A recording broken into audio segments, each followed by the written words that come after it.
안녕하세요. 우리 신앙 이야기의 박PD입니다. 화륜입니다. 네. 오늘은 무슨 이야기를 해볼까요? 명절이기도 하니까 저는 이 사후세계에 대해서 사후세계. 예. 그러니까 한국 기독교인이 갖고 있는 사후세계라는 게 뭐냐? 우리나라 사람들은 굉장히 많이 짬뽕돼 있지 않나요? 그러니까 제가 어제 이제 며칠 전에 예배 보면서 애들한테 물어봤더니 전혀 비기독교적이에요, 사후세계라는. 그러니까 짬뽕이 돼 있다고요. 예. 그래서 그러면 신앙생활, 그때 장로교에서 굉장히 오래 한 그 엄마한테도 사후세계 물어봤더니 뭐 천국, 지옥 뭐 이런 얘기를 하긴 하는데 그것도 딱히 기독교적이다 하고 얘기하기는 좀 어려운 부분이 있는 거예요. 그래서 다른 사람들한테 물어봐도 정말 천차만별이에요, 세계관이. 박 선생님은 사후세계 어떤 사후세계인 거지 계세요? 저 같은 경우는 굉장히 이제 동양적인 그런 특징을 좀 가지고 있기 때문에 네. 사후세계에 대한 거를 뭐 그렇게 구체화시켜서 가지고 있지는 않아요. 그렇죠. 네. 예. 이제 뭐 서양 사후세계관이라고 하는 것에 대해서 알지만 그거는 모르는 일이라고 생각을 하기 때문에. 그러니까 저도 이제 그런 얘기를 많이 하거든요. 사후세계는 모른다. 그래서 우리 동양적 관점에서는 모른다라고 얘기를 해야 되는데 그게 솔직한 거죠. 예. 근데 이제 이 인도 문화가 동양 문화라고 불교같이 들어오면서 이걸 동양 문화라고 이해를 하니까 인도 세계관은 사실 굉장히 서구적이거든요. 어떻게 보면 그 문화 자체가. 그래서 박사님도 가끔 말씀하시는 건데 뭐 인도 문명, 그다음에 메소포타미아 문명, 나일 문명 이 세 가지 문명은 별개가 아니고 사실상은 하나의 정체성을 가진 문명일 가능성이 더 많다. 이게 서구에 영향을 미친 거니까. 그러니까 저도 사실은 뭐 조로아스터나 이런 뭐 인도, 뭐 힌두교 그쪽의 뭐 세계관이나 이런 걸 봤을 때 그렇게 이질감이 없어요, 두 개가. 이질감이 없어요. 네. 그냥 둘이 서로 뭐 비슷한 것 같다 이런 정도의 생각이 든단 말이에요. 네. 이름만 굉장히 다양하게 다를 뿐이지. 신의 이름만 복잡스럽고 다양한 거죠. 어떻게 보면. 그럼 그거에 대해서는 뭐 거기까지만 그냥 어떤 뭐 인상적인 그런 뭐 소감이라고 할까 그렇지 자세하게 뭐 공부는 안 했지만 사후세계를 얘기할 때는 동양하고는 굉장히 많이 다르다. 걔네들은 확실하게 그 자기네들이 알지 못하는 것들에 대한 것들을 굉장히 자기가 아주 온갖 상상력을 동원해서 굉장히 자세하게 다 다뤄놨는데 그건 그야말로 상상일 뿐이지. 이 문학 작품이에요. 예. 그러니까 이렇게 얘기해가지고 과연 그 의도가 뭘까 하는 그런 생각들은 해봤어요. 네. 그러니까 동양에서는 모르는 건 모른다. 굉장히 아주 단순해요. 단순하죠. 네. 네. 왜냐하면 또 동양적인 게 조금 이 세계관이나 인식하는 인식론 자체가 대단히 현실적이에요. 그렇기 때문에 사후세계에 대해서는 오히려 모른다. 이렇게 얘기하는 거지만 권성징악 차원에서 그거는 이제 선을 행하라는 의미로 방편적인 의미로. 그래서 뭔가 경각심을 주기 위해서 사후세계를 양념처럼 이야기하는 거지. 그렇죠. 실제로 사후세계가 그렇기 때문에 현실은 그렇게 살아야 돼. 이거는 아니에요. 그 완전 주객전도잖아요, 이게. 근데 이 서구 중심의 그런 사고방식으로는 굉장히 자세하게 막 그걸 다 설명을 한다. 마치 본 것처럼. 굉장히 디테일하죠. 네. 근데 실제로 그걸 그렇다라고 얘기할 줄, 그걸 증명해내고, 그거를 사실 자체로 받아들일 수 있는 사람은 없거든요. 물론, 거기 문화에 젖어 있는 사람들은 당연히 그걸 받아들이겠죠. 그러나, 저같이 전혀 다른 이질적인 문화를 가진 사람 입장에서는, 아니, 뭐 이렇게 소설들을 써놨나? 이렇게 받아들일 수밖에 없단 말이에요. 그렇습니다. 네. 더더군다나 이제 그 역사관이라고 할 때 서구의 그 역사관 자체는 굉장히 직선사관을 가지고 있단 말이에요. 그래서 처음이 있고 나중에 종말이 있고 어떤 그런 끝맺음이 확실하다고요. 그래서 그 안에서 역사는 이렇게 그냥 일직선으로 진행된다라고 생각하는 그런 사고방식이 아예 기본 바탕에 깔려있기 때문에 뭐 그렇게 사후세계를 얘기한다는 것 자체는 그런 인식론적인 체계를 가진 사람들 입장에서 뭐 그럴 수도 있겠다 라는 데까지는 동의를 하지만 그게 내 걸로 체화되지는 않는다는 거죠. 그래서 그럼 박 선생님 교회 생활 오래 하셨으니까 예. 기독교적 세계관은 뭐를 기독교적 세계관이에요? 이제 유대교하고도 사실은 좀 이게 분리를 해야 될 것 같아요. 예. 이 유대교적인 거는 어떤 면에서는 우리 이런 동양하고 조금 비슷한 게 이제 얘네들도 굉장히 현실적인 예, 맞습니다. 애들이기 현실적이에요. 때문에 그래서 이 사후에 대한 그런 것들을 그렇게 자세하게 뭐 구분해 놓고 네. 하지는 않는 것 같아요. 근데 이제 이게 기독교 하면은 이제 이게 로마로 들어가면서 네. 로마에서부터 제국주의 그리고 그런 이원론적인 사고방식, 직선사관 이런 것들이 첨가되면서 이제 이 알파와 오메가 이거를 확실하게 딱 구분을 지어놓는다는 거죠. 기독교 자체는. 그럼에도 불구하고 어떤 그 전통이 기독교 자체가 말하자면 유대교와 이런 제국주의적인 그런 굉장히 다양한 많은 이원론적인 그런 종교들과 이게 짬뽕된 거기 때문에 굉장히 뭐라 그럴까요? 이게 좀 혼란스러워요. 그냥 성서에 나타난 걸로만 이야기를 해도 굉장히 다양한 게 많이 섞여 있고, 그러니까 완전한 대부분은 굉장히 이원론적인 사고방식을 가지고 있죠. 대부분은. 네. 그럼에도 불구하고 유대교적 요소가 조금 가미가 되어 있기 때문에 그 와중에도 또 뭐 현실에서 뭔가를 찾는 뭐 이런 것도 약간은 들어가 있고. 그래서 막 이거도 굉장히 많이 섞여 있는. 그래도 이거다라고 얘기할 수 있는 건 뭐 주류는 이원론적인 거지만 그걸 디테일하게 들여다보면 굉장히 많이 섞여 있는 그런 느낌을 많이 받거든요. 그래서 제가 이제 교인들한테 이런 질문을 하면 박 선생님 이제 동양 한국 철학 뭐 동양 철학 공부를 하셨으니까 이렇게 설명을 하시는데 실제로 기독교인한테 물어보면 죽으면 천국과 지옥 간다. 성경에 천국과 지옥이 간다고 쓰여져 있어요. 그거 물어보면 그렇다고 하는데 사실 그 구절 찾기가 마땅치 않습니다. 그러면 죽으면 바로 천국과 지옥으로 가느냐? 나사로 얘기를 보면 또 그렇지도 않아요.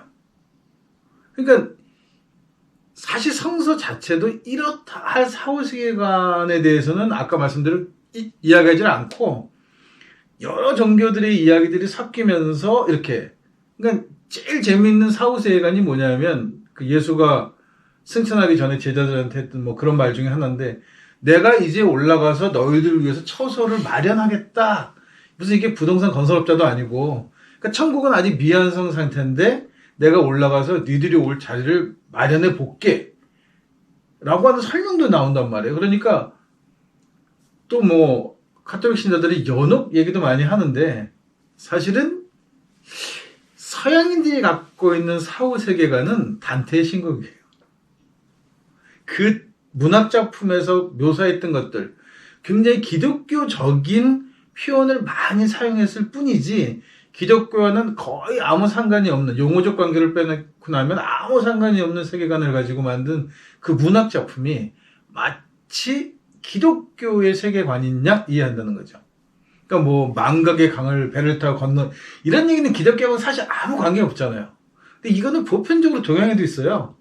그래서 뭐 명경순가 그 앞에 앉아서 뭐 자기를 비춰보고 그 강 앞에서 옷을 벗어놓고 타고 건너가면서 4, 5세기 기억을 다 잃어버린다. 이렇게 보면 윤회는 없는 거거든요. 윤회는 또 다른 문화에서 온 또 다른 개념 차원이고. 그리고 그렇게 건너가면 끝나는 거였는데 이제 거기에 이제 또 뭐 건너간 다음에 무슨 옥황상제가 있고 무슨 뭐 일겁대항이 있고 하면서 또 그 4, 5세기 재판받는 이야기. 결국 그거를 근거로 49제가 나온 거잖아요. 7일 7번 재판받고 49일째 판결을 받는다. 그 얘기를 했더니 우리 그 아이가 물어보기를 염라대왕은 이제 거짓말하는 죄를 물어보는데 하루 만에 평생 한 거짓말을 다 알아낼 수 있을까요? 그러니까 그 49일이라는 것도 인간들 날짜로 49일이라는 계산이지, 실제로 만약 하늘 재판이 있다고 하면, 지옥 재판이 있다고 하면 그 날짜도 그렇게 딱 49일 아닐 것 같은 거예요. 뭐 똑같은 차원의 시간이 흐른다고 볼 수는 없겠죠. 예, 그래서 야 성세에도 하루가 첫날 같고 첫날이 하루 같다는 표현이 인간들이 생각한 이게 뭐냐 하면 인간으로서는 판단하기가 어려워라고 하는 말을 여기서는 하루 같은데 하늘에서는 첫날이고 뭐 첫날이 하루라고 그렇게 설명하는 것이 실제로 1000대 1의 비유라는 말이 아니고 상징적으로 여기와 저기와는 시간적 개념도 다르고 그렇게 이해를 해줬으면 좋겠는데 이 문자 근본주의라서 그런 거예요. 이게 딱 쓰이는 글자 그대로 이해를 하더란 말이죠. 그래서 이 4, 5세가 저는 분명치 않아서 이게 근데 이 4, 5세계는 이게 굉장히 많은 영향을 준단 말이죠. 신앙생활을 하는데 특히 기독교는 4, 5세계 플러스 계시록이잖아요. 말세. 그래서 어느 분이 저보고 목사님 휴거에 대해서 어떻게 생각하세요? 하고 물어보시는데 우리 박 선생님은 휴거에 대해서 어떻게 생각하세요? 아니, 그러니까 그 모든 그 종말론에 관한 그 모든 것들이 저는 하나의 그냥 그 문학적인 표현이라고 생각을 해요. 그죠? 네. 이렇게 하면은 굉장히 편하거든요. 네. 뭐 저 이야기 자주 해요. 뭐 그런 계시록 관련된 걸 물어보거나 뭐 4, 5세계를 물어보면 이거 마치 뭐랑 똑같으냐면 해리포터에 나오는 마법약 제조법이 있는데 굉장히 디테일해요. 책을 피면 무슨 열매 몇 그램에서 뭐 어떻게 섞고 온도 맞춰서 탁 섞으면 펑 하면서 마약 이거 아무리 연구해 봐야 이거 굉장히 디테일하게 어디서 나는 약초냐 이런 거 연구해 봐야 문학적인 창작물이란 말이죠. 이게 그런 걸 못 만드니까. 그러니까 이제 사실은 이제 우리 동양에서는 그런 뭐 염라대왕이니 뭐 이런 거 얘기하는 게 다 권선징악이잖아요. 예, 그러니까 맞습니다. 현실에서 어떻게 살래를 뭔가 이 교훈을 남겨주기 위해서 그런 뭐 옥황상제니 그런 일 만들어내는 거죠. 예. 만들어 놓고 그러니 지금 열심히 착하게 잘 살아야 된다. 이걸 위해서 만들어 놓은 장치인 거지. 정말로 내가 뭐 죽고 나서 그걸 누가 아냐고요. 그 죽었다가 살아나온 사람이 다시 태어나서 4, 5세계에 대해서 자세히 묘사를 한다고 한들 다시 살아나는 것도 안 되겠지만 살아났다고 해도 과연 그 세계를 설명할 수 있겠느냐. 근데 저는 그렇게까지 디테일하게 이렇게 설명을 해놓은 이유가 기본적으로 이 사람들이 믿음이 없어요. 그러니까 마치 사실인 것처럼 디테일하게 뭔가 이게 장치를 해놓지 않으면 못 믿어. 받아들일 수가 없는 거예요. 바울도 좀 그런 종류의 사기를 쳤죠. 뭐 일곱 하늘이 있는데 내가 몇 그러니까요. 번 하늘까지 가봤다 이런 얘기를 하면서 천국을 묘사한 거를 보고 전에 누군가가 그 얘기했어요. 온갖 보석으로 치장돼 있다고 하는데 지금은 보석이 아니다. 상당수는 지금은 그냥 흔해 빠진 돌인데 당시에 그 돌을 보석이라고 생각했기 때문에 굉장히 귀하다고 여겼던 거니까 결국 그 모든 설명은 현실 세계에 기반을 두고 설명을 하는 거다. 더더군다나 그런 기독교 자체에는 없는 유대교에도 없는 그런 뭐 하늘 몇 층천 이런 식의 얘기는 불교의 영향을 굉장히 많이 받은 것 같아요. 그거는 그쵸. 뭐 삼도천이니 뭐냐는 네. 그런 영향을 많이 받은 거죠. 33천 뭐 이런 얘기 예, 하거든요. 있죠. 예, 그래서 있습니다. 새벽에 중을 33번 울리고 뭐 이런 예, 것도 예. 있다고요. 분명히 이거는 불교의 영향을 받아서 나온 얘기지. 그 불교 영향 받았다면 펄펄 뛰죠.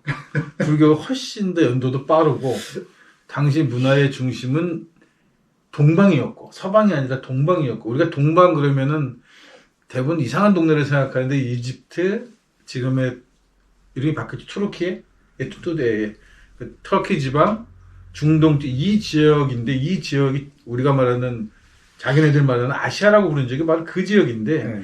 그 지역이 걔네들은 여기를 오리엔트라고 부르기 시작했지만 사실은 서구 문명의 근간은 거기에 있단 말이에요. 거기. 정신적인 지주죠. 예, 거기가 지주란 말이죠. 그러니까는 사실은 그런 이 동양적인 그런 사고 방식이나 이런 것들 걔네들이 구분하는 그런 동양인 네. 거죠. 그게 영향을 안 받을 수가 없는 거죠. 안 받았다면 거짓말. 네. 예수의 이야기 중에 불교에서 가르침이 많다? 당연한 거란 말이에요. 왜냐하면 좋은 이야기들은 전해져서 어느 종교든지 아니면 어느 선생이든 어느 철학이든지 상대방께 좋으면 타종교께 좋으면 그걸 가져와서 우리 종교에서는 이걸 이렇게 가르치고 이렇게 해야 되겠다라고 해서 바꾸는 게 당연한 거지. 그러니까 그런 거 하나 딱 서 있는 거예요. 그나마 걔네들의 그런 자세, 뭐 좋은 건 아니었지만 결과를 놓고 보면 좋은 건 아니지만 그런 학문적 자세나 그런 신앙적 자세나 이런 것들은 자기네가 가지고 있는 어떤 주된 그 메인 스트림이 있어요.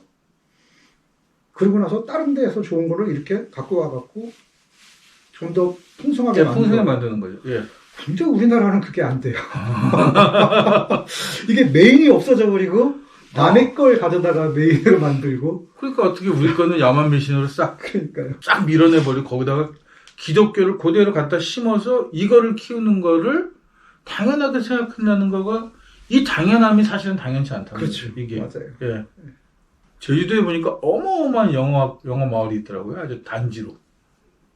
그래서 물론 뭐 영어가 지금 세계 공용어처럼 쓰이기도 하고 영어에서 나쁠 건 없는데 이거를 그렇게까지 애 때부터 초등학교 애들까지 그 집단적으로 거의 이사까지 가서 영어 공부에 모든 거를 올인해야만 할 정도로 그게 그렇게 중요한 문제일까?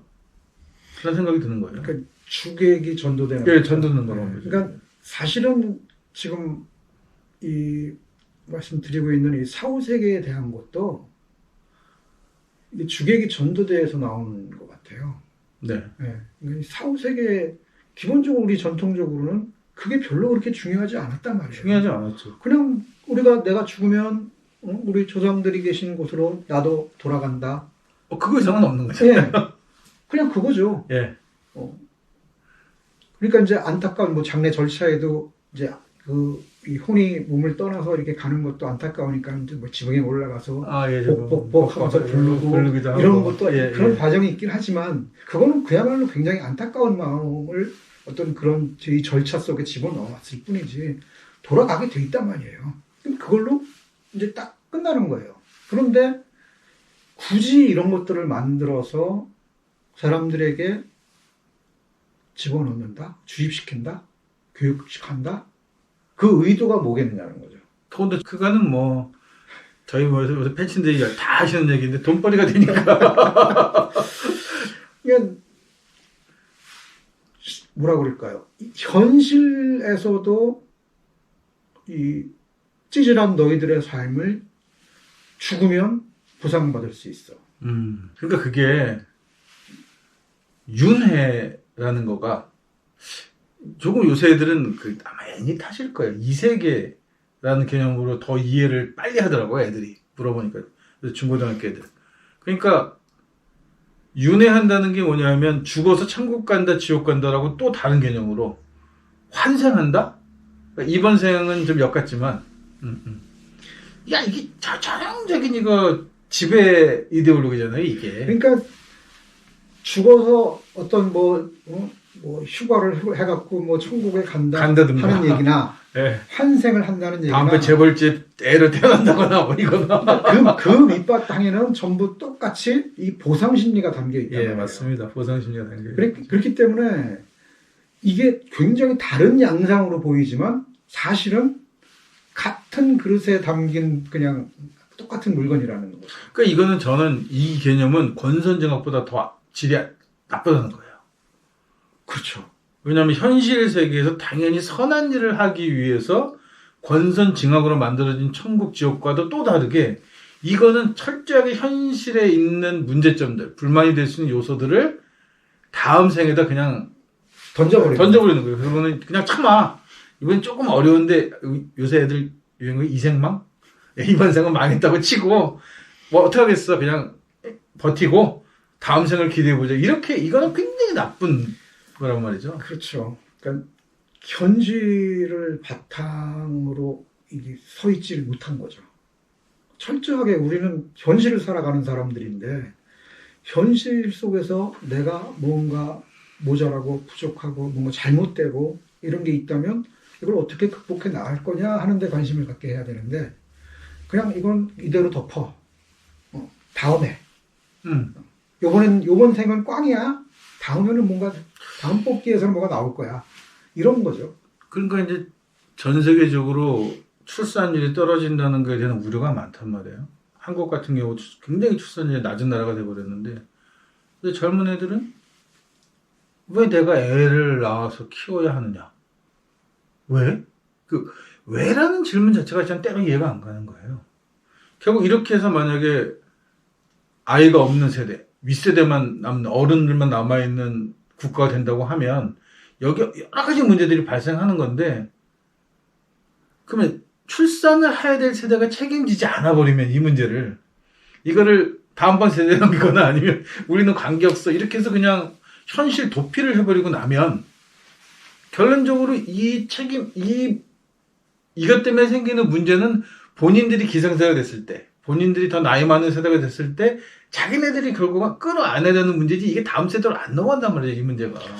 그런 제가 느끼기는 지금 그 친구들은 아직 젊은 세대들은 이게 세대라는 말 자체를 잘 모르는 거예요. 예, 모르는 거예요. 모르는 거라고. 그냥 오로지 나 하나밖에 없는 예, 거지. 자기 세대밖에 없는 거예요. 세대도 아니에요. 나 하나. 나 하나. 네. 세대라는 개념이 없어요. 거의 민족이라는 개념도 없고 아무것도 없잖아요. 걔네들은 뭐 그런 거 규정 짓는 거 되게 싫어하더라고요. 그냥 오로지 내 삶, 내 몸 하나. 이거만 잘 건사해도 다행이다. 이건 뭐예요? 물론 이 기성세대 잘못 있죠. 있어요. 네, 그게 없다는 얘기는 아니에요. 분명히 있어요. 분명히 그거는 인정을 하고 이걸 고쳐 나가도록 노력을 해야 되는 거고 그 실수를 확실히 인정하는 데서부터 출발을 해야 되는 거고 실패를 그 다음에 이 세대들은 결국 뭐 아무리 주변 환경이 자기를 이렇게 키워냈다라고 그렇게만 치부하고 넘어갈 문제가 아니라는 거죠. 그럼 잘못됐으면 자기네 세대에서 뭔가 바꾸려는 노력은 해야 될 거예요. 그렇죠. 그것까지도 책임을 안 져. 그럼 자기네들 세대 했을 때 이런 식으로 다 아래 세대가 완전히 통으로 망해버리고 나면 그 다음번에는 어떻게 할 거냐는 거죠. 그런 마인드 자체가 없다니까요. 그러니까 저는 그걸 깜짝 놀라요. 뭐 얘기하는데 그걸 왜 우리 세대가 책임져야 돼요? 하고 얘기를 하는데 그럼 니네 세대가 책임 안 지면 나이 7, 80난 세대가 아이를 낳으려? 아니면 애들 결혼 연령을 뚝 때려서 옛날처럼 13세, 14세 되면 결혼시켜서 빨리 애 낳도록 할까? 그렇지 않고는 실질적으로 국민이 있어야 할 숫자가 있어야 기본적인 숫자가 돼야 국가가 운영이 되고 공동체 운영이 그러면 결국은 뭐냐면 아까 말씀드린 자기 세대도 아니고 자기네들만 그냥 살다 가면 그만인 거 아니에요. 그렇죠. 그래갖고 뭐 다음 뭐가 필요하다 그러면 이제 얼른 과학기술을 발달시켜서 복제인가? 예, 복제인가 만들고 기가 막힌 노릇이죠. 참 그래서 이게 사실은 저는 이 자체가 저는 사실 종말이라고 생각해요. 예, 맞아. 정말 이거는 종의 종말이죠. 종의 종말. 네. 번식하지 않으면 그 종은 멸종하는 거잖아요. 그죠? 그러니까 이미 종말의 길에 들어섰다라고 보는데. 근데 인도가 중국을 넘어섰더라고요. 인구가. 그래서 저는 인도라는 나라에 대해서 도무지 이해하지 못하는 것들이 몇 가지 있어요. 여전히 신분제도가 이렇게 탄탄하게 자리를 잡고 있다는 거. 법으로는 금지했다고 하지만 또 가보면 그러니까 한국 사람들이 생각하는 인종 신분하고 달라요. 서양도 다르고 인도 좀 다른데 거기가 피부색으로 결정이 나요.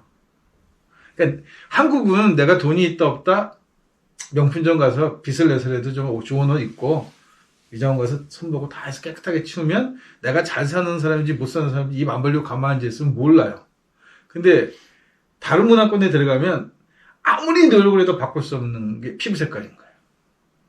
그러니까 인도도 보면 피부가 하얘면 하얄수록 상류층이거든요. 그 불가촉 천민이라 가보면 다 굉장히 어두운 색깔의 피부를 갖고 있다. 그러니까 그렇게 태어나면 그냥 무조건 그렇게. 그게 내면화돼서 그런 거 아닌가 싶어요. 그러니까 그게 이제 그런 문화와 정신이 세습되어 내려오는데 전통으로 내려오는데 거기에 빼도 박대도 못하게 하는 게 외형적으로 절대 바꿀 수 없는 것들이 그대로 적용되어 있으니까 이게 그냥 너무 당연한 거예요. 너무.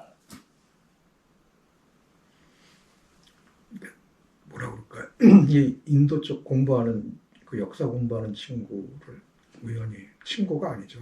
그냥 그런 사람 하나를 우연히 만났는데 그쪽에서는 역사를 어떤 식으로 이제 하나 그러면서 사회에 관한 네. 얘기하면서 엉뚱하니 우리나라에 있었던 뭐 이 사회 구성체 이론 같은 거 있잖아요. 그런 걸로 물어봤어요. 그런 거 없어요. 그런 거 그런 개념 자체가 네, 없는 거 태어나면 그냥 피부 색깔만 딱 봐도 나는 이번 생은 불가적 천민이야. 그러니까 그런데 저는 재밌는 게 그 상태에 갖고 있는 신분적 제도에서 생기는 문제점.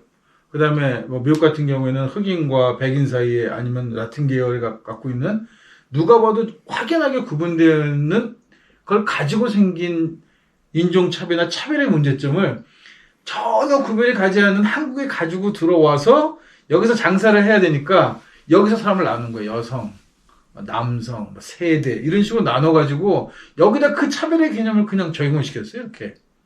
그러니까 우리는 언어적 차별이 있는 거예요. 그러니까 우리가 뭐 예를 들어서 지난번에 된장녀 사건도 있었고 뭐 니그로 사건도 있었는데 된장녀라고 부르면은 어떤 행위를 하는 사람이라는 의미가 들어있는 건데 서양에서의 된장녀라는 건 딱 봐도 된장녀 계층이 있거든요. 이렇게 흑인이 있는 것처럼. 그러니까 그러니까 지금 서양 문화가 한국에 들어와서 굉장히 많은 문제, 충돌을 일으키는 문제가 뭐냐 하면 근본적으로 다른 게 있어요. 근데 이 차이를 인정하지 않고 그냥 가지고 들어와서 그냥 자기네들 사업 비즈니스 아이템으로 사용한단 말이에요. 이걸 이렇게. 거기에 한몫하는 것도 이 난독증들이 있어요. 많아요. 네. 많더라고요. 우리나라 뭐 교육 수준이 높다 어쩌고 이거 다 뻥인 게 학교만 좋은 대학 나오면 뭐예요. 대학 다 나오고 그래봐야 다 난독증이에요. 문해력이 떨어져요. 자기가 읽고 싶은 대로 읽는데. 그래서 뭐 사실 정치 얘기는 잘 안 하려고 하는데 저는 사실 잘 이해가 안 가요. 제 주변 분들이 대부분 다 페북하는 패치 문도 그렇고 유튜브도 마찬가지고 실제로 만나는 사람들도 아무리 보수적이라고 해도 비교적 정상적인 사고방식을 갖고 있는 사람들이 얘기하면 그치 그건 잘못이야. 뭐 지지를 한다고 쳐도 어느 쪽을 지지한다고 쳐도 이런 사람들이 대부분이라 저는 사람들이 그런 줄 알았는데 아니더라고요. 전혀 뭐 아예 그냥 이빨도 안 들어가는 거 얘기 자체가. 근데 보면 확벌도 안 나죠. 네, 꽤나 좋은 대학들 나와가지고 뭐 보면은 저는 요새 책도 안 읽는데 뭐 안 읽은 책도 없어요. 책가 주로 섭렵을 다 읽어놓고 뇌는 완전 다른 뇌를 가고 있는. 그게 전혀 이제 논리랑은 관계없이 네. 저는 그게 그냥 어려서부터 자기 자신의 환경에 의해 세뇌당한 결과가 아닌가 싶어요. 그때 세뇌가 아니면 그렇게 고학력 한국 기독교인이 네. 많을 수가 없지. 예. 진짜 세뇌인 것 같아요. 이건 어떻게 해볼 수가 없는 병이죠 뭐. 못 고치는 병이죠. 불치병일 거. 노력하기가 그러니까 엄청난 자기 자신에게 충격으로 다가오지 않는 한 무언가가 어떤 사건이 벌어지지 않는 한 별로 깨질 수가 없는 것 같습니다. 그래서 제가 오늘 사후세계 박사님하고 얘기 좀 해보자 싶었던 게 너무나 자연스럽게 받아들이고 당연한 줄 알았던 것들이 사실을 들여다보면 그렇지 않은 것들이 굉장히 많다는 거죠. 그러니까 기독교적으로만 봐도 사후세계라고 하는 것들을 상정해놓은 이유는 지금 현재 내가 어떤 정체성을 가지고 있느냐에 대한 거기에 대한 이 어떤 인식 때문에 사후세계를 얘기하는 네. 거잖아요. 결국엔 기독교적으로는 인간은 죄인일 수밖에 없으니 그러니 내가 어떻게 구원받을 거냐? 결국 그 문제로 이어지는 게 그런 그렇죠. 사후세계 종말론에 예. 관한 이야기인 거고 그렇다면은 결국 또 우리 채널에서 계속해서 지적하고 있는 또 이 기독론의 문제, 기독론의 문제 관련된 거죠. 인간이 선하냐 악하냐에 대한 근본적인 그런 질문으로 또 다시 회귀할 수밖에 없다는 거죠. 결국 같은 문제라는 거예요. 예. 그러니까 벌써 몇 년 됐는데 같은 얘기를 계속 반복하는 이유가 이 문제가 해결되질 않으니까. 그리고 이게 논리적으로 설명 상대방이 납득할 수 있는 문제들도 아니고. 그러니까 계속 제가 세뇌 교육이라고 말씀드린 게 저희도 세뇌해야 되는 거지. 세뇌를 깨는 수밖에 없는 건가? 그런 생각이 듭니다. 사후세계 얘기하면은 결국엔 그러니까 기독교에 관한 모든 이 주제는 결국 하나로 네. 환원할 수밖에 없다 하는 그런 생각이 듭니다. 네, 여기까지 이야기 마치겠습니다.